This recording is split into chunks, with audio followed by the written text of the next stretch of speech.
ඔයාලා දන්නවද මේ මොනවද කියලා? මේ තමයි අපි මල් හදන්න ගන්න පයිප් ක්ලීනර්ස්. කොළ පාට green color. අපි අද බලමු මේකෙන් මේ වගේ දිග ලස්සනට මේ මල් කොළයක් හදාගන්න විදිය මම ඔයාලට කියා දෙන්නම්. මෙන්න මේ වගේ ක්ලීනර්ස් දෙකක් ගන්න. දෙකක් අරගෙන එකක් මේ වගේ හරියට දෙකට මැදින් නමා ගන්න. මෙන්න මෙහෙම. ඊපස්සේ අනිත් එකත් මේ වගේ අරගෙන මේ වගේ දෙකට මැදින් නමා ගන්න.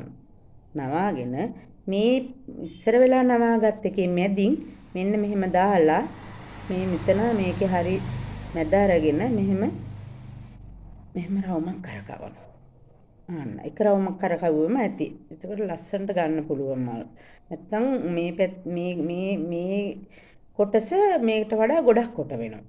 දැන් මේකේ එහෙම නැහැනේ. මේකේ තියෙන්නේ චුට්ටක් අර මෙතන කවලා ගත්ත ප්‍රමාණයට මේ කොට උන එක විතරයි. දැන් මේක මේ ලස්සනට මේ ගානට මෙතන පොඩ්ඩක් මෙහෙම කරලා කොලයක් වෙන හැඩයට අරගෙන මේක මෙහෙම අරගෙන මෙන්න මෙහෙම පොඩ්ඩක් මෙතන මෙහෙම කරකවන්න. ඊපස්සේ මේක මේ මතේ හැඩයට අන්න කොලේ ලස්සන කොලයක් ඇදුණා. මෙන්න මේ වගේ තමයි අපි මෙන්න මේ වාස් එකේ මේ තියෙන මේ මල් පොකුරේ වාස් එක නෙමේ මේ මල් පොකුරේ මේ කොළ හැදිලා තියෙන ඒ වගේ මේ ලස්සනට හදාගන්න පුළුවන්. ඔයාලා try කරලා බලන්න.